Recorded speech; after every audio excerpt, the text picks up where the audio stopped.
Muito boa noite a todos e todas. Nós vamos dar início ao quarto encontro da série Entre Telas, organizado pelo Programa de Pós-Graduação em Artes Visuais da Escola de Comunicações e Artes da USP. Os encontros são realizados quinzenalmente, sempre às quartas-feiras, das 19h30 às 21h.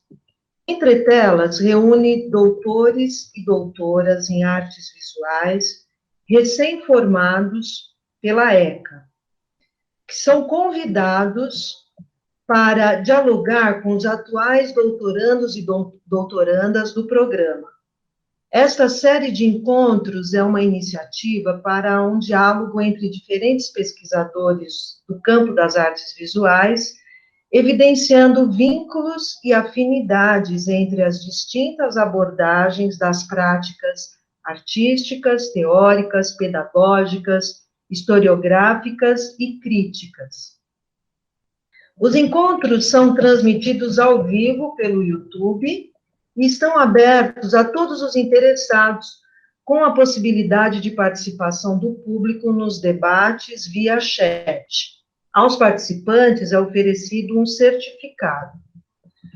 Os trabalhos técnicos da série Entre Telas são de responsabilidade do doutorando Ronaldo Calisto, o design gráfico de Felipe Barrocas, que também é doutorando do PPGAV, a produção e a concepção são dos professores que compõem a comissão coordenadora do PPGAV, professora Dora Longo Bahia, professor Mário Ramiro e eu, Sumaia Mata. Juntamente com os doutorandos, Ana Paula Albé, Cássia Aranha, Felipe Barrocas, Leandro de Oliva Costa Penha e Ronaldo Calisto. A todos e todas, nossos agradecimentos. Neste quarto encontro, nosso tema é arte e educação. Em especial, a docência da arte na escola pública e a formação de professores e professoras para essa disciplina. Para realizarmos esta reflexão, convidamos a doutora em artes visuais, Sandra Carezato de Souza, autora da tese O Lugar Onde as Dunas Falam, defendida em 2018 na linha de pesquisa Teoria, Ensino e Aprendizagem da Arte, sob orientação da professora doutora Regina Machado. Sandra foi professora de arte nas redes estadual, municipal e privada de 1992 a 2018. Atualmente, ela leciona no curso de pedagogia de uma instituição privada, no município de São Paulo. Sandra possui licenciatura em Educação Artística e Lato Sensu em História da Arte pela FAAP, especialização em Teatro pela Universidade São Judas Tadeu, mestrado em Artes Cênicas e doutorado em Artes Visuais pela ECA. Ela tem se dedicado a delinear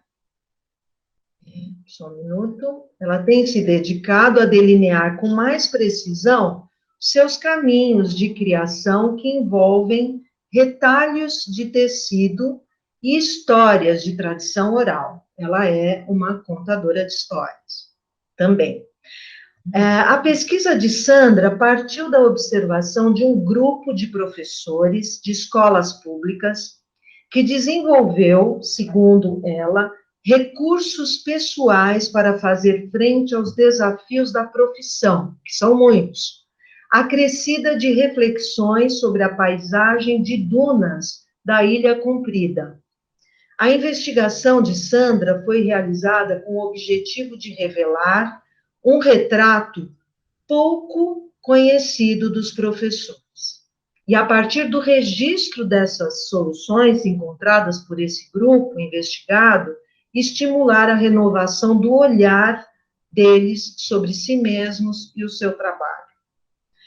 Bom, para esse encontro, Sandra terá como interlocutor o doutorando Leandro de Oliva Costa Penha, que também é da mesma linha de pesquisa Fundamentos do Ensino e Aprendizagem da Arte que está desenvolvendo a pesquisa de doutorado sob a minha orientação. Leandro é especialista em arte na educação pela ECA e atuou como pesquisador do projeto Democracia, Artes e Saberes Plurais do Instituto de Estudos Avançados da USP, de 2019 a 2020. Leandro possui extensão em pedagogia social, graduação em administração e formação técnica como ator. É pesquisador do GEMEPAI, Grupo Multidisciplinar de Estudo e Pesquisa em Arte e Educação.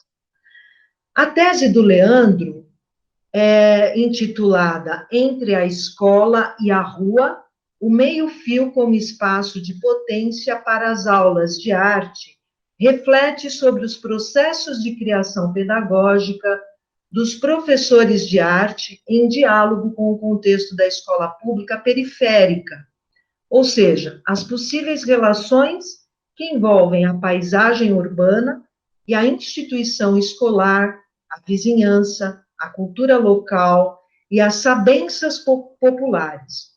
O objetivo da pesquisa é discutir o ensino e a aprendizagem de arte na escola pública, tendo como referências os conceitos e as propostas políticas de Paulo Freire para a educação para a construção de uma educação democrática na cidade de São Paulo e a produção cultural periférica contemporânea. Bom, então partiremos para o diálogo entre Sandra e Leandro, começando por uma apresentação da Sandra sobre a sua pesquisa. Em seguida, Leandro também fará uma breve apresentação da tese, até porque ela ainda está em andamento, e depois, então, nós passaremos ao diálogo propriamente dito, a partir de perguntas, tanto nossas, minha e do Leandro para a Sandra, quanto do público, que pode usar o chat para isso. Então, Sandra, muito obrigada por aceitar nosso convite. Eu gostaria, então, de convidá-la a falar,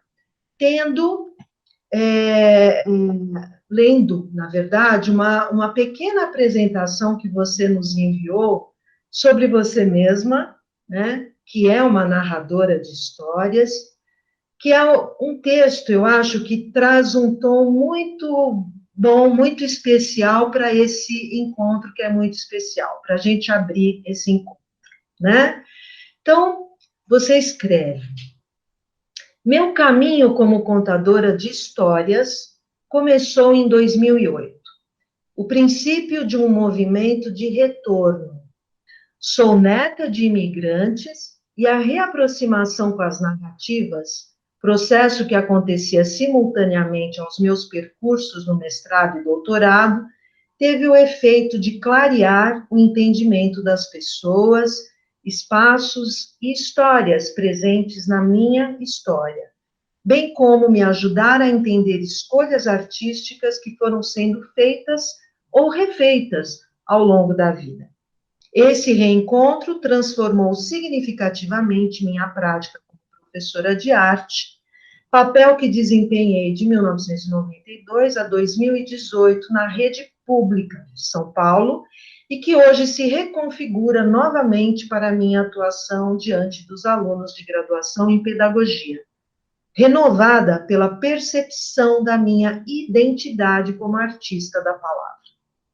Então, a palavra está com você. Boa noite. Primeiro eu queria agradecer o convite. Eu estou muito feliz de estar aqui conversando com vocês, matando a saudade de uma certa forma, conhecendo outras pessoas que eu já vi que vão ser muito especiais para mim também. Bom, então vamos lá.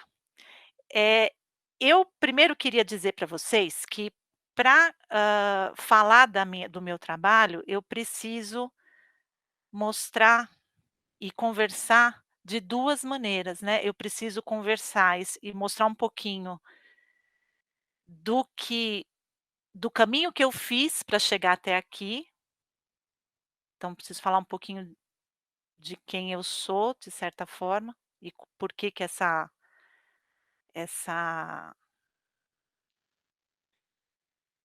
por como é que eu cheguei aqui, né, quem sou eu, porque eu não consigo separar uma coisa da outra. Eu entendo e acho que talvez vocês percebam também que, eu estou muito colada nesse resultado desse material que foi produzido, né, no final desse percurso todo.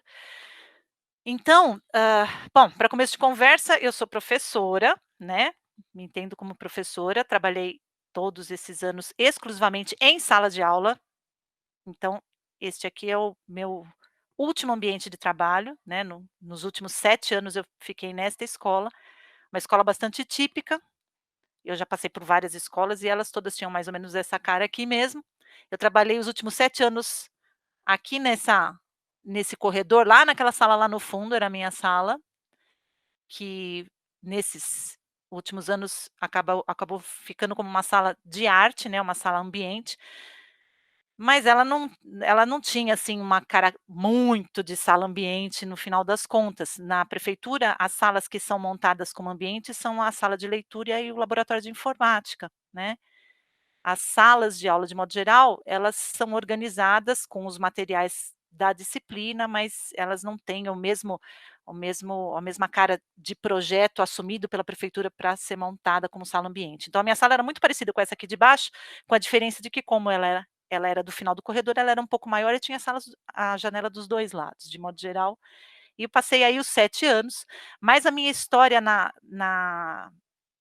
o que me levou, né, me trouxe até a ECA para fazer o mestrado em artes cênicas e o doutorado, foi, na verdade, começou no estado, logo no comecinho da minha carreira como professora, numa escola que tinha um ambiente muito propício para trabalhar com teatro, ele tinha um espaço muito grande, e lá eu e um grupo de professores que são amigos meus até hoje, a gente construiu um trabalho de teatro dentro da escola, e esse daqui que eu estou mostrando é o festival de teatro que era organizado uma vez por ano, para vocês terem uma ideia do volume de gente, né, por isso que eu estou mostrando isso, esses nomes aqui desse cartaz são as peças que se apresentaram nesses 2 finais de semana, 16, 17 de maio, 23 e 24.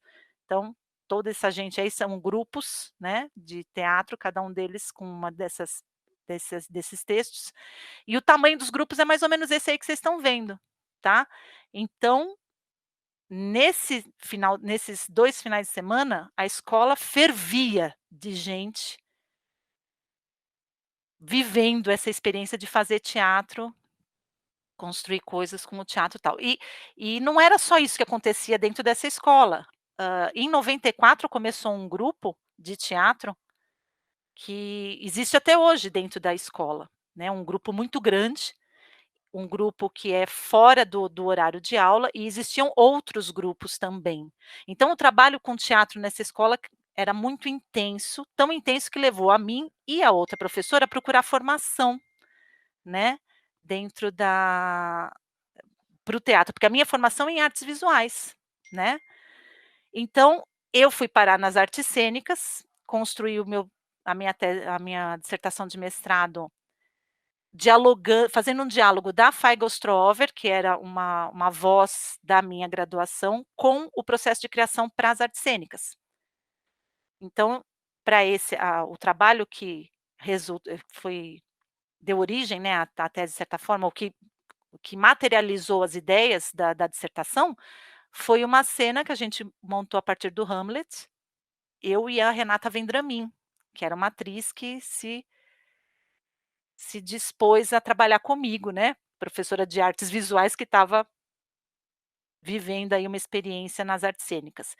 Então a gente, até por conta da orientação do Janot, que era o meu orientador de mestrado, de toda essa coisa do pensamento das artes visuais, de uso de repertório, então a construção nossa foi em cima dos repertórios da Renata e nos meus, certo?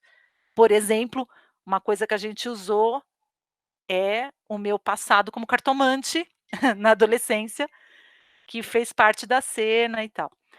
Bom, o fato é que essa vivência foi muito intensa, foi muito poderosa na minha vida, né, foi uma coisa bem, nossa, quando eu voltei, depois que eu defendi, eu apresentei em 2008, finalizei o processo, né, e voltei para a sala de aula. E logo eu comecei a ficar com saudade desse f dessa essa coisa fervendo da criação, né. E mudei de escola, e uma série de coisas já estavam diferentes, e eu comecei a procurar alguma outra prática que me trouxesse essa de volta, né, esse vigor, esse tônus, né, da criação. E aí eu, inclusive por uma situação de escola, eu me vi na posição de narradora. Então essa prática de contar histórias para alunos, isso foi uma coisa que, olhando para trás, eu reconheço que aconteceu muito, mas foi a partir desse espaço vazio que ficou depois desse processo que eu vivi no teatro, que eu comecei a olhar para isso como um caminho real e possível, tá. Então, eu conheci a Regina Machado, que foi a minha orientadora de doutorado. Através dela, eu conheci o Boca do Céu, que é um evento organizado por ela, de contadores de história, um evento internacional, que inclusive está acontecendo online, né, como tudo na nossa vida agora, ele está acontecendo, Boca do Céu nas nuvens. E também através da Regina Machado, eu comecei a participar do Antigamente Era Assim, que é um grupo de estudo da narração, que tem aí, 2 ações, né, os estudos em si, 2 não, 3, os estudos em si de bibliografia dentro dessa temática, hã, os estudos das nossas questões enquanto narradores, artistas da palavra, e o trabalho do grupo em si, enquanto, construção de espetáculo. Tudo isso estava acontecendo junto com o início do meu doutorado, que quando eu comecei, eu tinha como proposta, pesquisar, fazer uma análise mais aprofundada do meu próprio dos meus próprios caminhos de criação, que na ocasião estavam fundamentados em 2 coisas: na dança Odissi, que é essa dança indiana aqui do lado, que vocês estão vendo eu caracterizada muito convincentemente como uma dançarina indiana, né, e a Hã, a produção de material com costura, na técnica do patchwork. Eu entendia naquela ocasião, eu estava me reconhecendo nesses 2 momentos dentro da narrativa. Uma coisa era o estudo da história, essa coisa de ancorar a história em mim, tornar ela minha, para que eu fosse capaz de contar. E essas questões relacionadas à performance do contador, né, a postura, a presença cênica, o olhar, o gesto. Então eu estava, isso surgiu por causa de um evento dentro do consulado indiano, onde eu fazia o curso, teve um evento lá dentro e foi o primeiro lugar onde eu fiz uma experiência que eu colei as 2 coisas, e aí eu estava escrevendo o projeto para admissão no doutorado, e comecei com isso. É claro que logo eu percebi que fazer esse diálogo em 3 pontas, né, da a apreensão da história, a questão do corpo e esse estudo em 2 com 2 lados, assim, ia virar uma coisa complicada para mim, ia crescer demais, né. Então eu logo decidi por me ater só a essas questões do antes da história contada, nessa apropriação da história. Então, eu fiz uma construção em cima dos meus processos de apropriação da história e essa coisa de construir a peça em, tecido e trabalhar e absorver a história nessas escolhas que eu fazia para o objeto.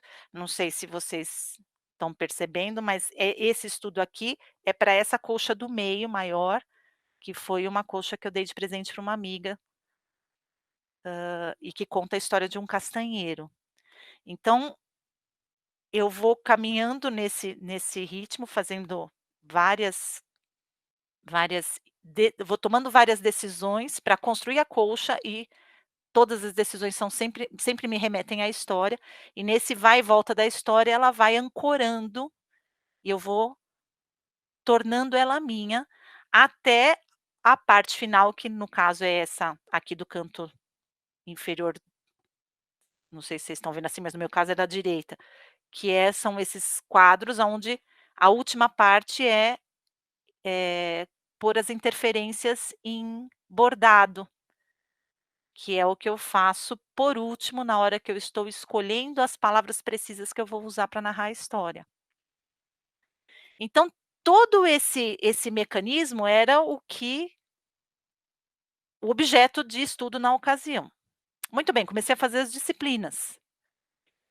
E aí, pelo conselho de uma professora da primeira disciplina, ela disse assim, para eu não fechar os olhos a outras coisas que estiverem presentes no meu campo, na hora que eu for para campo pesquisar, né.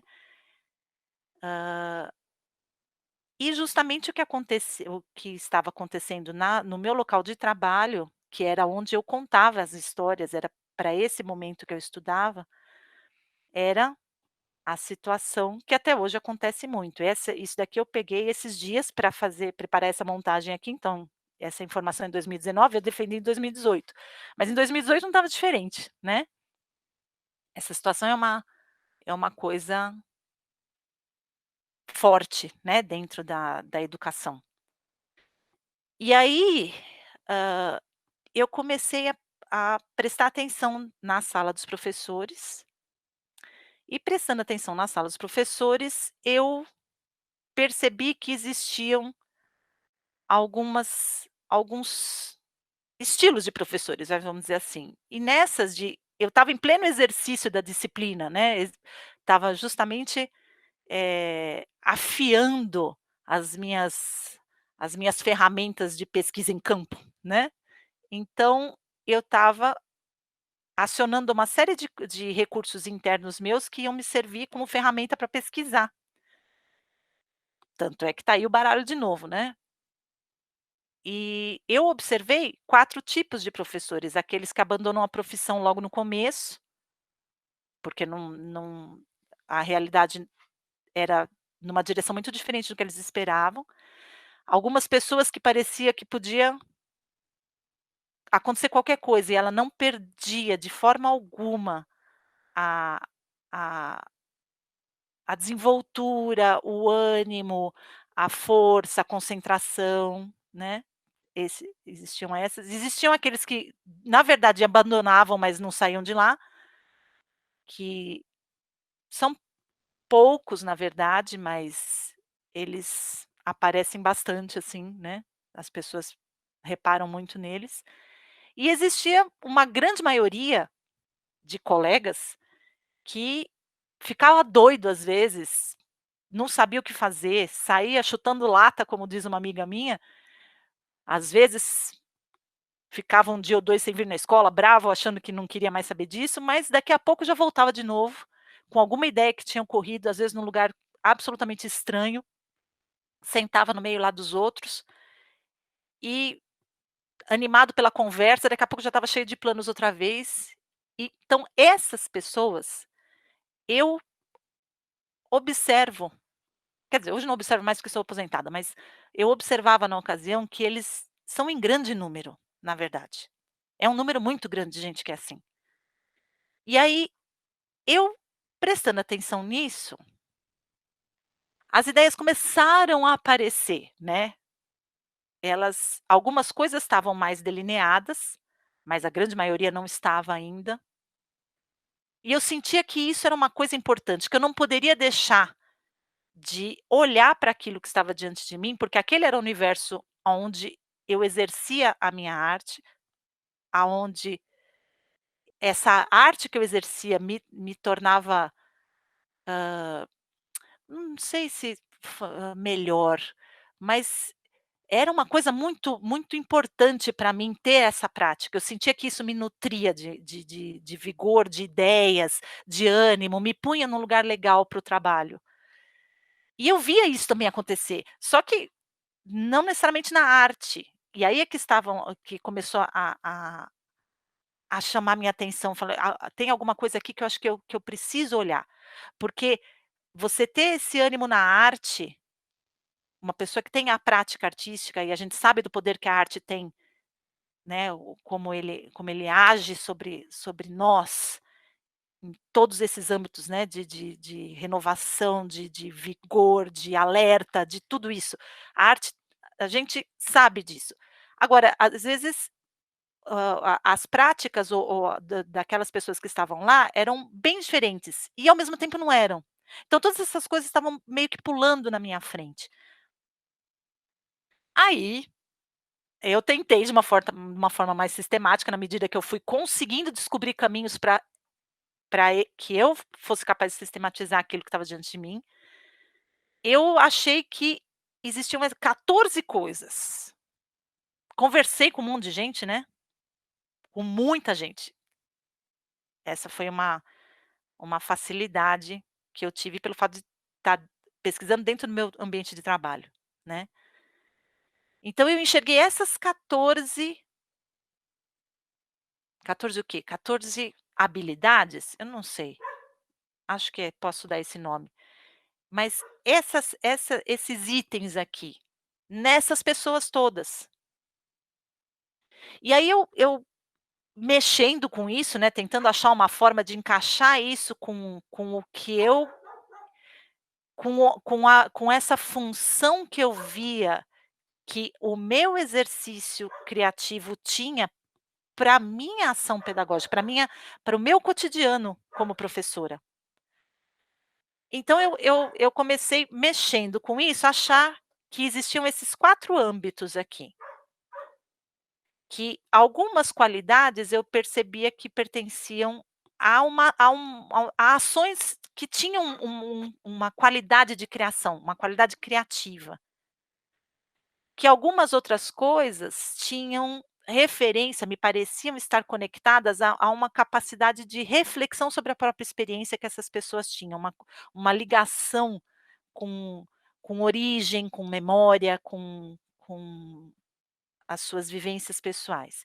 Que algumas outras coisas estavam relacionadas com essa coisa de cultivar, de reservar na sua vida um espaço para cultivar gostos pessoais, aqueles que existiam muito antes dela, talvez algumas vezes, né, muito antes delas se verem na posição de professor ou às vezes até de alunos da graduação que levou eles a serem professores. Então coisas às vezes que são abandonadas com o passar do tempo. E também em algumas situações eu percebia. Algumas situações não, em todas as situações eu percebi algumas coisas que tinham essa relação de uma qualidade afetiva com o espaço, com lugares, lugares do coração. E tem uma coisa que lá embaixo que eu percebi nas falas de todos existia essa coisa do reconhecimento. Mas isso eu confesso que eu deixei para lá, porque o reconhecimento, ele se mostrava importante para as pessoas, era uma coisa que motivava, assim, as pessoas, mas era algo que vinha de fora, não era nada que elas agissem, né.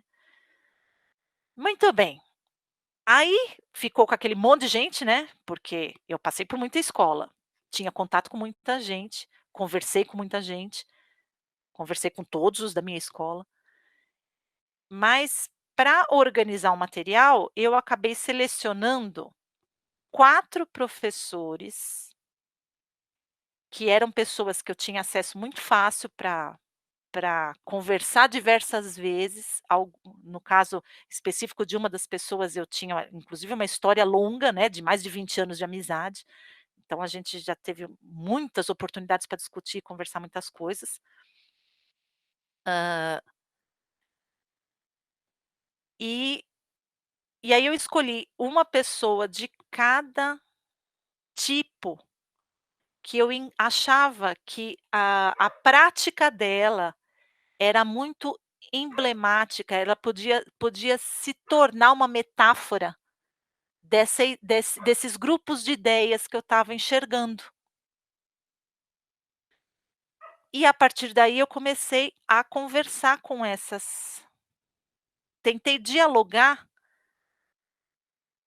observando as práticas delas de perto, conversando com elas a respeito disso e tentando estabelecer as relações que eu enxergava na minha própria prática, na minha maneira de ver. Então eu tinha uma professora que era atleta de videogame. E aí eu entendia muito fortemente essa ação dela como sendo essa coisa de abrir os espaços para cultivar um interesse pessoal. E eu acho que esse âmbito, ele está muito relacionado àquilo que você elege para ser sua como é que você organiza suas prioridades dentro da rotina, né. Porque, é muito opa, por que que não está passando mais? Vamos lá, por que que não está passando? Ora veja, vamos ver se vai assim. Ah, foi. Então, essas pessoas todas, elas separavam espaço na vida delas para ações que elas estudavam, às vezes, em profundidade e que não estavam diretamente conectadas a aquelas coisas que a gente faz para ganhar a vida, sabe, aquelas coisas sérias da nossa vida, né, de manutenção da casa, manutenção da pagar as contas e tal. Eram interesses que não tinham essa finalidade, mas que levavam eles, às vezes, a um estudo aprofundado, a troca de conhecimento com pessoas que tinham mais tempo dentro daquela prática ou não, né, mas existia aí um conhecimento gerado que era muito conectado a essas pessoas, porque era realmente um lugar onde elas enxergavam os interesses pessoais. E eu observei que essas práticas, elas tinham, assim, uma possibilidade de manter essas pessoas num estado de aprendizado permanente, que eu entendo que é imprescindível para o papel do professor, porque se você esquece como é não saber, não é muito importante que a gente não esqueça isso. O segundo professor era surfista, era um professor de geografia surfista. E aí, nas conversas com ele, eu percebi muito nitidamente que, para mim, pelo menos, fazia todo sentido que essa prática atuava para ele, colocava ele num lugar que era muito parecido com o que eu sentia na minha criação artística, com os processos que eu vivia.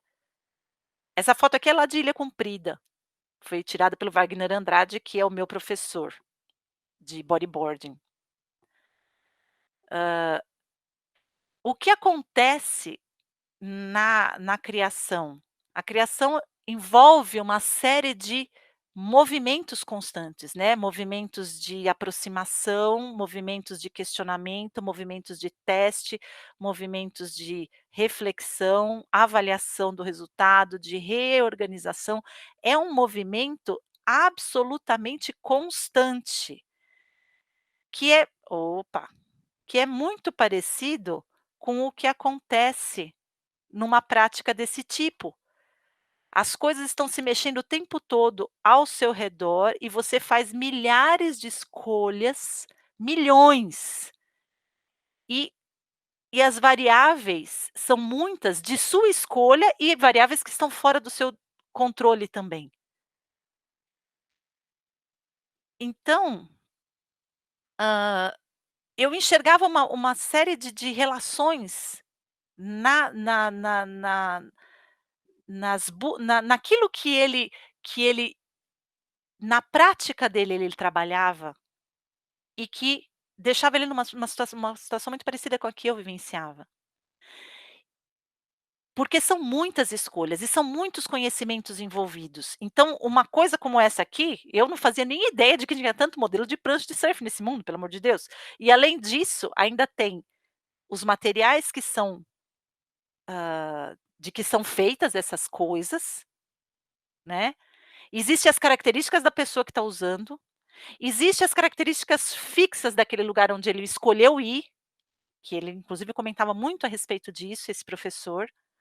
Porque aquilo ali, o fundo daquela praia onde você vai surfar é sempre igual, mas o vento é outro, a época do ano, a lua, o horário, a posição que eu escolhi pôr o meu pé aqui ou ali, a escolha que eu fiz naquele momento de ir para um lado ou para o outro que deu o resultado melhor ou pior. Então envolve, eh, composição de escolhas, de materialidades. Eu pelo menos enxergava dessa forma. Além do que, existe uma coisa da vivência que dificilmente a gente deixa de quer dizer, essas pessoas traziam, porque algumas coisas é muito difícil da gente viver e não transformarem a gente, eu imagino. Eu tenho essa sensação. Inclusive nessa questão, aí especificamente, esse é o momento em que eu e o meu professor aqui, que estamos na praia de Ilha Comprida, depois de uma eu tive, e nessa tentativa de vivenciar essa experiência dele para entender um pouco melhor como é que era para ele e comparar melhor com o meu, eu estava justamente dialogando com o Gumbrecht, e ele fala muito a respeito dessas questões da presença e do sentido dentro da universidade, no caso que era o objeto de questionamento dele. Mas eu enxergava isso muito nitidamente dentro da escola. As teias de algodão era da professora de matemática que fazia desenhos elaboradíssimos de crochê, com uma paciência para fazer e desfazer, que era uma coisa extraordinária e repercutia na aula dela. E eu acho que essas práticas que a gente aprende, eu tenho uma história pessoal com práticas de linha e agulha que voltaram a ser muito presentes na época do mestrado, na verdade. Porque esse exercício aqui do lado esquerdo eu aprendi com o Janot, chama Mapamundi. Era uma coisa da gente botar concretamente a nossa história de vida, olhar para trás e ver. E eu já, nessa ocasião aí, já vi que tinha uma coisa da cor, da linha, da textura muito forte, que foi voltando naquela época, em 2005, 4. Acho que 4 aí no caso. E outros exercícios, né. Esse exercício da direita foi proposto pela Regina Machado, que eu escrevesse cartas para elaborar diversos pontos da minha tese, e que acabaram virando não só uma prática para organizar as ideias, como acabaram praticamente configurando a tese, muito dela. E outros exercícios, né, que me fizeram visitar e reconhecer de onde aonde estavam os meus tesouros, que são os meus melhores caminhos, porque são meus, nitidamente meus, verdadeiramente meus, é a matéria de que eu sou feita. E o último pilar, vai, que eu reconhecia nessas pessoas, era a relação com os lugares. Esse daqui é a região de São José do Barreiro. Que foi uma das primeiras coisas, muito antes de eu fazer mestrado, doutorado, foi uma das primeiras coisas que me chamou a atenção numa amiga. como ela tinha clareza dessa união dela com esse espaço. E aí, o Bachelar me fez pensar diversas vezes na relação, né, e o próprio Gumbrecht e muitas outras pessoas que eu acabei conversando nessa construção, que eu pensava em princípio que talvez não fosse um pilar sólido para apoiar, mas a relação da gente realmente as primeiras relações de vida são dentro do espaço. Muitas construções que nós temos de entendimento, elas começam no espaço, né. E es hã, se tornar permeável para esta organização, quando a gente se coloca nesse espaço fazendo parte dele, é uma maneira de organização que ensina muito, ensina a ouvir, né, com certeza. E eu percebi que todas essas pessoas têm esses pilares, esses 4 pilares nas suas práticas. Nem sempre de uma forma, hã, totalmente consciente, eu acho que na verdade na maior parte das vezes não, mas elas acessam esses lugares preciosos que são importantes para que a pessoa, se mantenha viva na sua prática e se mantenha coesa. Eu acho bom, eu terminei, acho que falei demais já, né. Obrigado, Sumaia. Obrigado, Sandra, pela apresentação. Obrigado aos professores e todos os colegas da equipe Entre Telas e obrigado a todos que estão assistindo. A minha pesquisa ela reflete sobre os processos de criação pedagógica dos professores de arte das escolas públicas periféricas da cidade de São Paulo, em diálogo com o território onde essas escolas estão inseridas, e também com a produção cultural periférica. Então, eu parto de entrevistas com professoras de arte que atuavam na escola pública durante a gestão do Paulo Freire, como secretário municipal de educação, e trago para o momento atual, então olho para esse lugar das escolas públicas e do ensino de arte durante a pandemia, e a terceira fase da pesquisa será o acompanhamento de projetos de 4 professoras de escolas públicas que participaram do curso que foi desenvolvido pelo GEMEPAI, que é coordenado pela professora Sumaia e pelo professor Alberto Roif. E essas professoras participaram desse módulo 1, que foi oferecido ano passado. O módulo 2 ocorreria este ano, mas por conta da pandemia foi adiado para o ano que vem. Então, neste segundo módulo, onde elas desenvolverão esses projetos, eu vou acompanhar 4 projetos em escolas públicas periféricas para fazer uma reflexão e fazer esse cruzamento desses 3 tempos, olhando para uma experiência pretérita, olhando para o momento presente e refletindo sobre a possibilidade futura desse lugar de reconhecimento da rua como campo de aprendizagem, de produção e de intervenção artística. Resumidamente, essa é a pesquisa, tem orientação da professora Sumaia, e eu já vou fazer um convite, Sandra, a partir da leitura da sua tese, na página 73 você destaca uma reflexão da professora Regina Machado, que te orientou, e ela diz: imaginemos uma casa com muitas janelas, cada estudioso, debruçado sobre uma das janelas, vê a paisagem de um ângulo particular. E o que ele descobre tem a ver com o lugar em que se posicionou para observá-la. Então, é do lugar de quem também está debruçado sobre os processos pedagógicos de professoras e professores de arte de escola pública que eu vou te fazer alguns convites para reflexão e para a gente conversar aqui um pouquinho, tá bom? Então, Já. Eu gostaria de saber, você agora no final falou um pouquinho do acompanhamento dessas professoras e desses professores.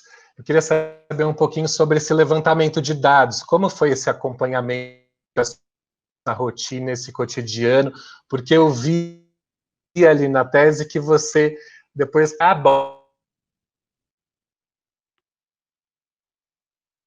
Eita. Leandro, Gente, por exemplo. Então, tá é para cortando.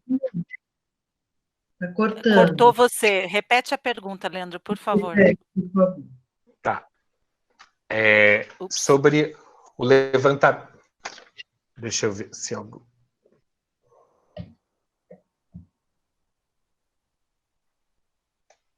Tá tudo bem o sinal? Sumiu de novo.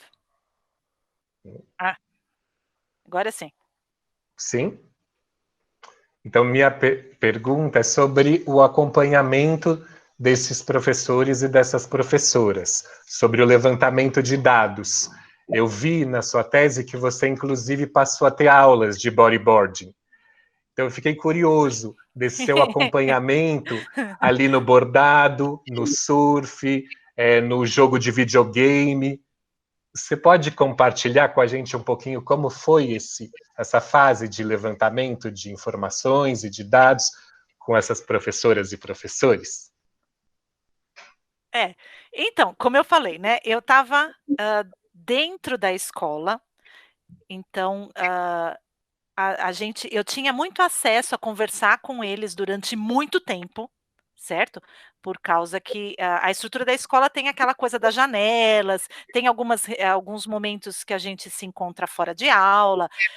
Eu tinha a chance de dar aquela passada básica pela sala e ver as coisas acontecendo lá dentro, então eu tinha muito acesso a a enxergar como é que as coisas se concretizavam dentro da sala de aula, e eu podia conversar com eles demoradamente, né, porque eu os via diariamente, tá.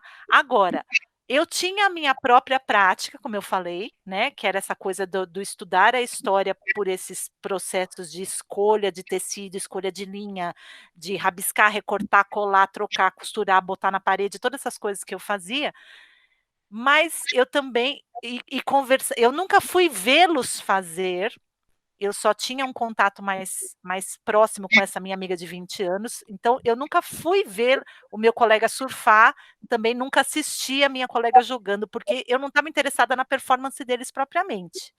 Mas eu fui experimentar alguma coisa parecida, que era para entender melhor os exemplos que eles me davam das sensações que eles tinham e das coisas que eles falavam. Então eu me interessei demais. Eu não gosto. Confesso que eu não gosto de jogo de videogame. Não, para mim não é um negócio que eu entusiasmo, né? Mas eu descobri, por exemplo, os board games. E eu passei a ser frequentadora de um clubezinho aonde a gente jogava toda semana os board games. E aí, ali eu entendi algumas coisas que ela falava a respeito da adrenalina do jogo, da estratégia, do envolvimento que você tem emocional com aquele momento onde você expõe as suas expectativas que se frustram ou não, né. Então, hã, eu fui aprender o bodyboarding realmente. O surf não dá para mim, porque eu sou muito ruim de equilíbrio. Então eu fiz uma tentativa e não deu certo. Então eu achei o bodyboarding, que pelo menos eu fico mais próximo da água, e eu consegui fazer uma série de vivências e experimentei as sensações de algumas coisas que ele descrevia para mim. Eu achava conexão com a minha própria experiência, mas a minha experiência é uma experiência né, que se dá aqui, se dá aqui, se dá na textura dos tecidos, mas olha que é bem diferente de você estar ali na violência da onda, né, é diferente. Então, tem similaridades, a gente conseguia conversar, mas eu fui experimentar. Hã, no caso do crochê, eu tenho também uma experiência grande com trabalhos manuais que envolvem linha, agulha, tear e uma série de coisas, mas a minha própria prática já era mais próxima, né. E eu tive muito tempo de conversa com essa professora que a gente se conhece há 20 anos, mais de 20 anos, 27 acho. E a gente trabalhou muito tempo dentro do teatro, juntas, o meu começo foi no teatro, né, então, eu experimentei, eu eu eu chequei se eu estava entendendo pelo meu processo de uma forma razoavelmente fiel ao que eles estavam me transmitindo, eu fui checar de algumas formas tentando umas práticas parecidas, né, porque a gente está falando o tempo todo dessa dessa coisa muito contato interno, de sensação, da leitura que você faz daquilo que você está fazendo, né, você com o que você está fazendo. Então, o diálogo acontecia e na mesa dos professores, enquanto eles contavam lá, e eu relacionava com o que eu conhecia da minha prática, eu sentia que era aquilo, mas eu ia checar por via das dúvidas, para ver se eu realmente estava entendendo na direção certa, né. E na verdade, o trabalho braçal foi gravar 200 horas de conversa com cada um, e depois passar muitos domingos, né, e sábados, e muitos transcrevendo, rabiscando, transcrevendo em papéis e grudando na parede. Eu tenho mania de colar coisa na parede, que é para enxergar concretamente o que eu as informações que eu tenho. Não sei se eu respondi essa pergunta, tá? Tem Sim, sim. Continuando hã. nesse seu raciocínio, nesse momento da colagem no teto, dessa organização, da estrutura da tese, que processos, que disciplinas ou que procedimentos foram significativos para a organização dessa estrutura e mesmo para o amadurecimento da sua investigação? Então, olha, eu acho que eu tive eu foi, eu tive sorte de ter as disciplinas muito certeiramente oferecidas na época que eu estava fazendo, e eu escolhi, né, as disciplinas corretas. Na verdade, foram tão importantes que algumas coisas, Leandro, eu acho, quer ver? Eu vou até mostrar um negócio aqui, que eu acho que talvez seja interessante recordar dentro da própria apresentação que eu fiz, se o pessoal não ficar cansado, né, de ver a mesma imagem de novo, mas, eh, por exemplo, tem coisas que chegaram a virar capítulos, né, que eu fiz na prática da disciplina e que viraram capítulos. Por exemplo, vocês estão vendo aí, você está enxergando a tese? Tá dando para ver aí Está o abrindo, abriu. tá vendo, tá. Então, por exemplo, este eu não sei se a Sumaia vai lembrar. A Sumaia foi minha professora numa das disciplinas que eu fiz, foi com ela, e eu não sei se ela lembra dessa imagem aqui. A gente fez o caderno na disciplina dela, que já foi só tudo a ver com todo aquele pilar de memória e de você refletir sobre as suas vivências e as suas experiências, esse exercício de produzir o caderno e fazer o caderno e depois olhar o caderno 200 milhões de vezes enquanto está fazendo e lá no final poder olhar toda essa trajetória, isso já foi é a materialização desse pilar da memória, né, mas esse exercício em particular, que foi o primeiro que ela propôs no que a gente fizesse, que foi a gente procurar qual era a memória mais antiga que nós tínhamos de contato com a arte. E como eu estava nesse movimento das narrativas, e eu estava olhando para as narrativas, coisa que eu não fazia anteriormente, eu estava olhando agora para as narrativas como uma linguagem artística, como uma expressão artística, eu enxerguei isso, que isso era um contato meu com essa forma da artística do narrar, muito antiga, lá na minha infância, quando a gente ia cuidar do cemitério, lá dos túmulos da família. Então, no exercício que eu fiz para a disciplina dela, saiu esse material e saiu todo o texto que está na tese a respeito desse assunto, né. E assim foi diversas coisas, diversas situações foram, foram decisivas, né. Todo o movimento que era proposto na disciplina da Marília, a respeito de eu aceitar,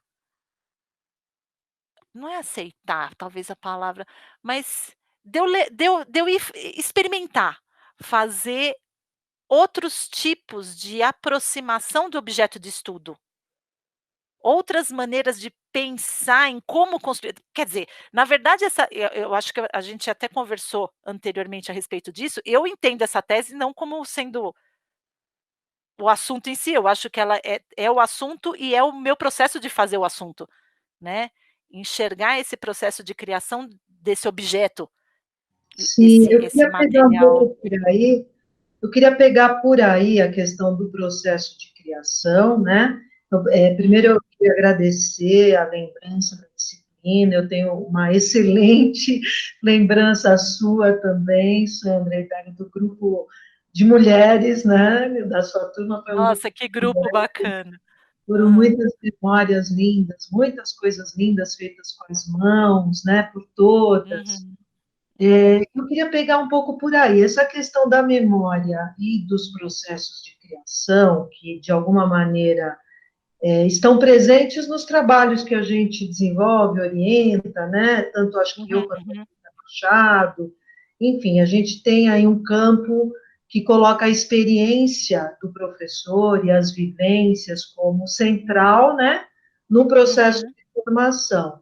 Eu queria aproveitar e perguntar também para o Leandro como é que ele vê a importância dos processos de criação dos professores, no caso da escola pública, porque ele também está pensando nisso, só que ele está pensando nos processos de criação que partam do território da escola, do entorno, da periferia, da comunidade, envolvendo inclusive a cultura popular, os saberes populares, os moradores e as pessoas. É algo que ele está investigando, acho que seria legal a gente dialogar, porque é um pouco assim, o dentro e o fora, né? O eu e o outro, né? Então, tá aí, Leandro, para você conversar um pouquinho com a gente também. Tá ótimo, obrigado, Sumaya. Meu interesse parte desse lugar de que muitas vezes a escola pública é o coração de uma comunidade, quando a gente olha para um território periférico. E esse lugar da escola como espaço público, né? E minha questão está muito ligada a que muros que se estabelecem, né, entre a escola e o território. Será que a gente pode estabelecer pontes e que essas pontes podem ser estabelecidas por meio de processos de criação entre educandos e educadores, né, de uma premissa que parte de Paulo Freire, desse lugar do diálogo, de construir o planejamento junto, né? Então, se a gente recordar, é daquele processo de levantamento dos temas geradores, né? E que temas são esses? São esses temas da vida, né? Da experiência da vida. E esses temas sendo elaborados a partir desse diálogo entre educadores e educandos, a gente fortalece essa reflexão crítica. E essa relação escola e território, com certeza, ela é fortalecida. Então, eu acredito muito nessa questão e nesse tema, e, sobretudo, num momento que, se a gente pensar historicamente, ali depois da década de 90, a gente tem uma efervescência cultural nos territórios periféricos da cidade, né? Então, em termos de audiovisual, de teatro, de dança, em todas as linguagens artísticas. E a minha curiosidade, a minha pergunta, a minha investigação se debruça sobre isso. Como que se estabelece essa relação? O professor de arte, a professora de arte, dialoga com essa produção cultural periférica que se estabelece para além dos muros da escola? Como que essa produção está dentro da escola? E como que a escola está dentro desta produção? Então, é por aí que vai a jornada. É interessante porque tem uma premissa aí que é de valorização da rua, né? Da rua também como campo de aprendizagem, né? E dessa cultura periférica como, enfim, como uma possibilidade rica até para a construção de currículo, não é? Então, eu acho que tem uma questão importante aí também, né, que acho que também tem a ver, de alguma maneira. Pode falar, Sandra. Não, e eu acho muito interessante e importante, porque é exatamente um dos pilares, né, da identidade da pessoa, é esse vínculo com o lugar, que é esse lugar também, né, do entorno, do lugar onde ele vive e onde as coisas acontecem. Muito, muito interessante, bem bacana. Sim, eu acho que eu acho que esses dois campos, né, do dentro e o fora, vamos dizer assim, do eu e o outro, eles são fundamentais, né? Eu tenho martelado muito nessa questão, quer dizer, quando a gente cuida da subjetividade do professor, das práticas de si, dos cuidados de si, não é? Que é o que você fez. Eu acho que a gente se esforça para fazer, eu me esforço muito também nesse sentido, e, enfim, várias pessoas que estão nesse campo, né? A gente não está dizendo, né, olha, é uma questão de individualismo, não é? Quer dizer, olhe só para você. A gente está dizendo, olha, cuide de você para você poder cuidar do outro, né? Para você poder olhar para o outro, não é? Então, esse campo dos processos de criação da arte, ou disso que você foi olhar, que não é exatamente arte, mas é uma ação que a pessoa escolhe realizar na vida, um cuidado consigo mesmo que ela escolhe, né? Eu acho que é muito precioso para a gente pensar na formação de professores, né? A gente tem uma pergunta aqui para a Sandra, do professor Mário Ramiro, tá? Ele diz assim: Sandra, acho incrível o seu processo de incorporação de práticas artísticas e corporais no seu processo de pesquisa. Mas qual é a contribuição destas experiências para o professor em sala de aula? Ela é contigo. Olha, o que eu entendo é assim, a gente então, falando do Gumbrist, ele diz a respeito de que, a nossa educação ela é baseada nessas construções de sentido, né, desses significados todos, de todas essas construções que você faz por entender e por dar significados para as coisas, de interpretações e tudo mais, né.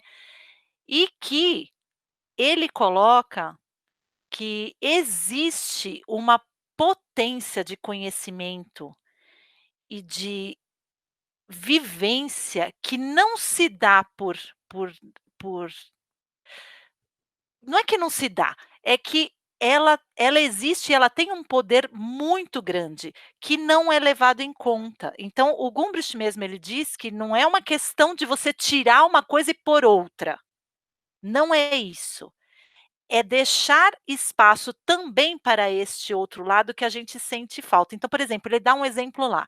Você pode estudar literatura em profundidade, ler, entender toda a questão da efabulação,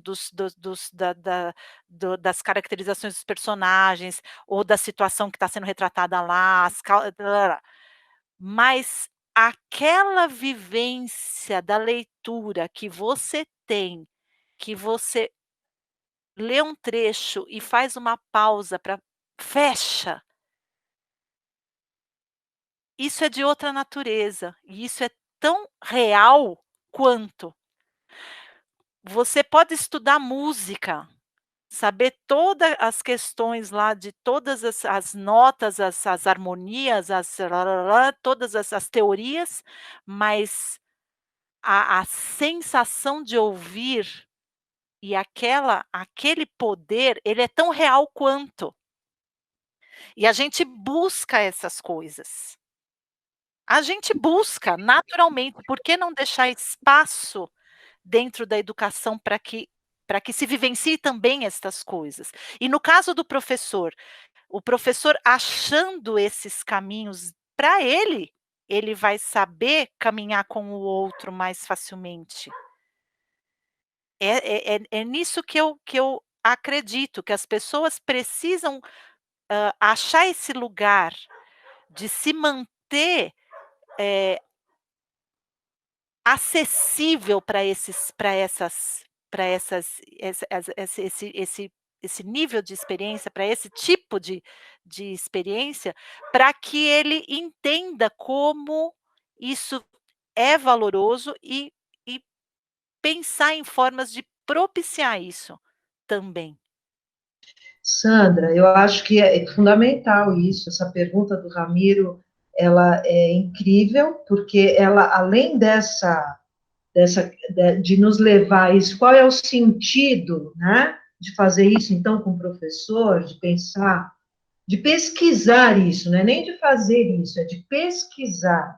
Eu acho que ela nos remete, aí acho que o Leandro pode até falar um pouquinho também, eu vou formular aqui uma questão, ela nos remete para uma questão que eu estava aqui pensando. Muito bem, você desenvolveu essa tese, certo? Você chegou a algumas conclusões, agora você é professora de futuros professores, né? Você está trabalhando com a formação de pedagogos.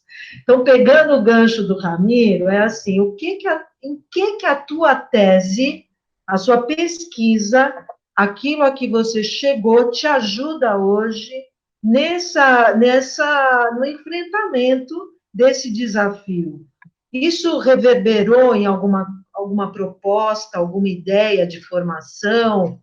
Você chega a fazer alguma coisa para viabilizar, de alguma maneira, esse estado, né, de bem-estar melhor para os alunos? Eu acho que é importante falar, porque, afinal de contas, da sua tese para cá, a situação não mudou muito, talvez até tenha piorado em algum sentido, o problema continua aí, em todas as áreas, né? Não é só na área de arte. Então, acho que é legal a gente pensar que desafios estão colocados para a gente hoje, o que é possível fazer a partir dessas constatações, né? Então, eu queria que você falasse, depois o Leandro também comentasse, por favor. Olha, isso então, assim que eu defendi em 2018, foi uma coisa engraçada, 2018 foi o ano do dragão, né, eu defendi a tese, fiz 50 anos e aposentei, tudo assim de uma vez, né. Então, na verdade, o meu projeto de vida era ir para Ilha Comprida e aquela região de Ilha Comprida, você vê, a cidade ali, ela pertencia a Iguape, e a fundação de Iguape, se eu não me engano, é 1536. Então é uma coisa muito antiga. Lá tem muitos grupos quilombola, tem muitas aldeias indígenas, ali é um universo bem bem denso e bem específico. Então eu queria ir para lá e pesquisar as narrativas daquele lugar e tudo mais. Esse era o meu plano. essa coisa de dar aula na pedagogia foi uma coisa que aconteceu, assim, eu trombei com as pessoas e elas estavam precisando, eu fui, não pensava de ficar e fiquei. Então, do ano passado para cá é que eu comecei a falar: "Bom, então ok, então agora eu estou ficando, estou começando a construir um trabalho nessa direção". Eu acho que ter feito toda essa pesquisa me deu, logicamente, me ajuda hoje em 2 situações diferentes. Primeira, eu estou em processo novamente. Eu estou num processo de construir esse caminho, porque uma coisa foi pensar em tudo isso olhando em volta de mim. Então agora, com essas ferramentas, construir alguma coisa com outras pessoas, eu estou em processo de construir isso.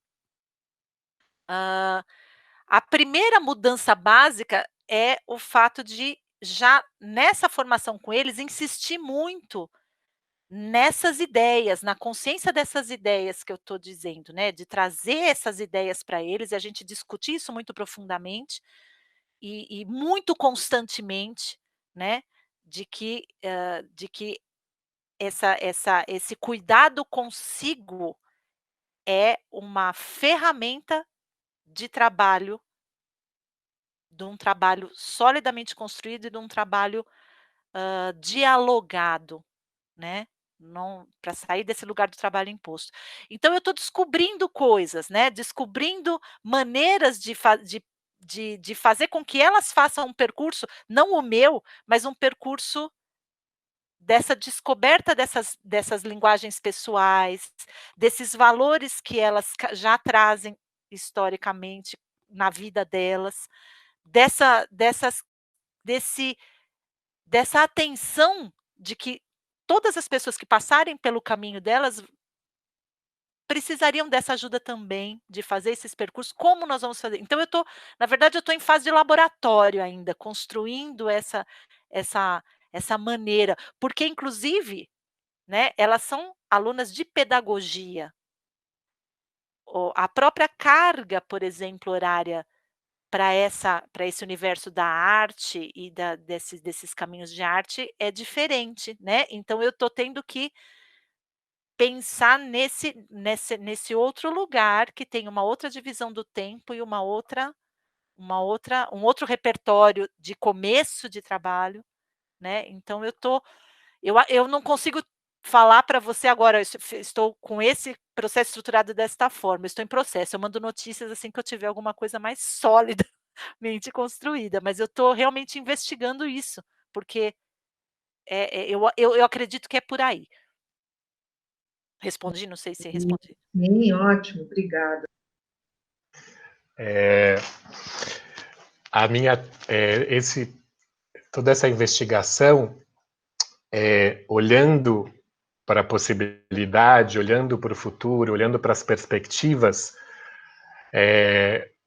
tem um lugar que é de um reconhecimento de que é possível, né, de que uma política pública de reconhecimento, de valorização, que traz autonomia, dignidade para o fazer da professora, do professor, ela não só já existiu, como é possível. Então, esse é um ponto de partida, né? Sendo um ponto de partida, quando eu terminei as entrevistas com as professoras que atuaram até 91, eu fiz um convite para que elas escrevessem cartas que eu vou entregar para as professoras que eu vou acompanhar, de quem eu vou acompanhar os projetos poético-pedagógicos. E essas cartas têm esse lugar, são convites mesmo, de possibilidades, de que é possível se fazer política pública dessa maneira. E mais do que isso, mesmo em tempos com todas essas questões presentes e com todas as dificuldades que estão aí, como cada professora, cada professor, no seu processo de criação, consegue estabelecer, sim, esse vínculo com o território, esse vínculo, quebrar esse muro, estabelecer essa relação. Então, a perspectiva é de que, ao final dessa pesquisa, nós possamos ter pistas, pegadas e possibilidades de soluções para essas questões. Então, por enquanto, como a duna da Sandra é um lugar que eu estou avistando, mas ao longo do processo eu também posso dar mais notícias aí. Sim, ótimo. A gente tem uma última pergunta, eu acho que ainda dá tempo da Sandra responder para a gente fazer um fechamento, tá? Daqui a pouquinho, que é da Cássia, que é o seguinte, Cássia Aranha, né? Ela escreve, muito interessante a sua experiência artística e pedagógica, Sandra, que envolve diferentes expressões artísticas, né? Como você mesma foi mostrando aí para a gente. Você acha que a interdisciplinaridade e atividades multissensoriais agregam na arte e educação?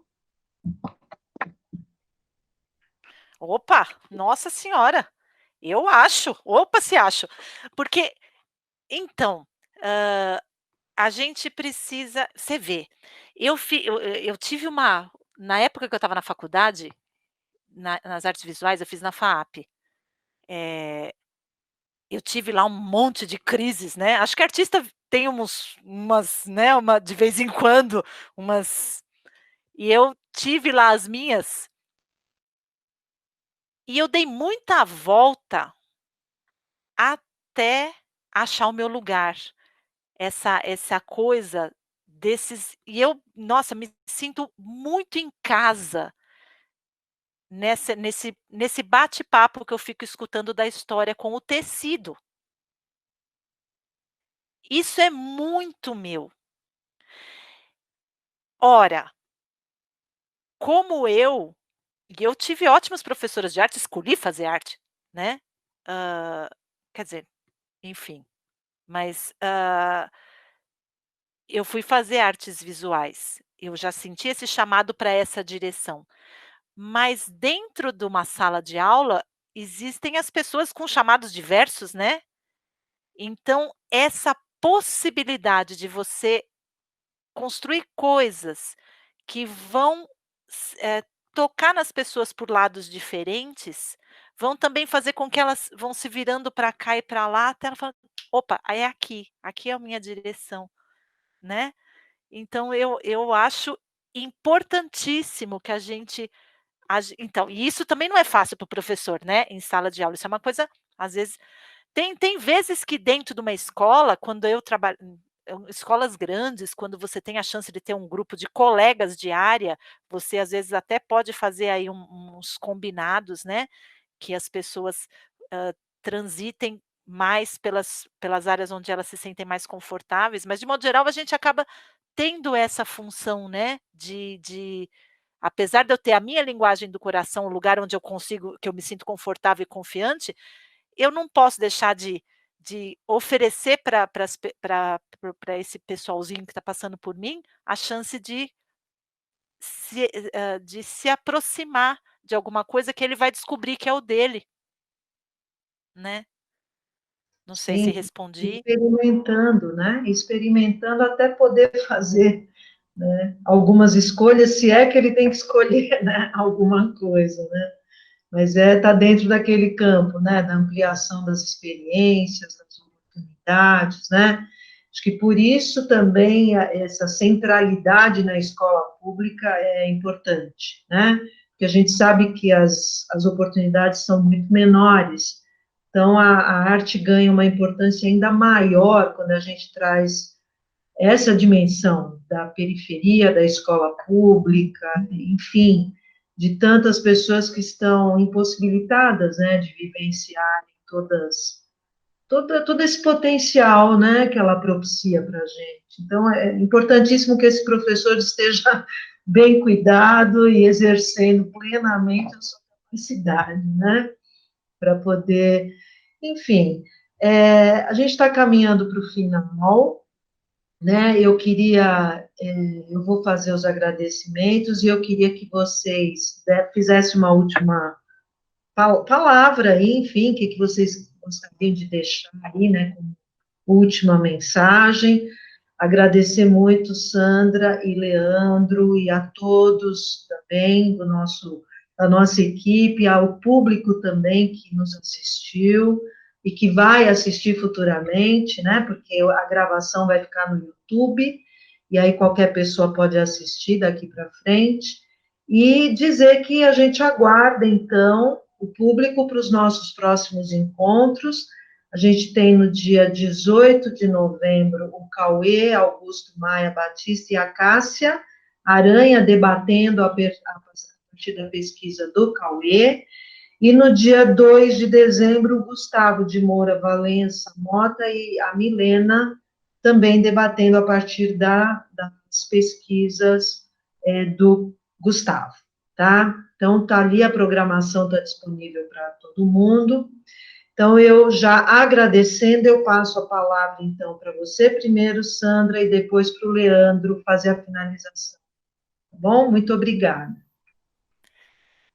E eu só posso agradecer também. Muito obrigada, Sumaia. Obrigada, Leandro, pelo convite.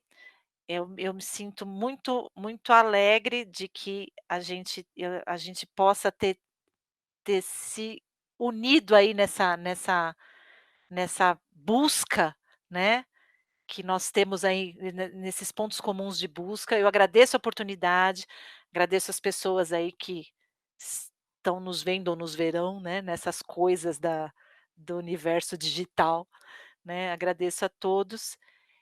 E para aquele, eu não sei quantos daqui são professores ou serão professores, então eu digo a vocês que é muito bom ser professor, e é muito importante que vocês estejam atentos aos espaços internos e externos, para a vida de vocês e para o trabalho como professores. Obrigada, gente, foi muito bom. Obrigado, Sandra. Super obrigado. Foi muito rico. Foi muito rica a leitura do seu texto, o nosso encontro, essa possibilidade de troca. Muitíssimo obrigado. Muito obrigado, Sumaia, por tudo. Obrigado a todo mundo aí, toda a equipe do Entre Telas, aos professores, a Dora, ao Ramiro, aos colegas, a Cássia, ao Ronaldo, a Ana Paula, o Felipe. Obrigado a todos que nos acompanharam até agora. E para fechar, só trazer uma das reflexões de Paulo Freire para a gente sempre sonhar com uma escola pública que vá se constituindo aos poucos num espaço de criatividade. E que a gente sonhe e que a gente, no dia a dia, faça e realize. Porque sim, é possível e está nas nossas mãos, de cada um de nós. Então, muito obrigado e boa noite a todos.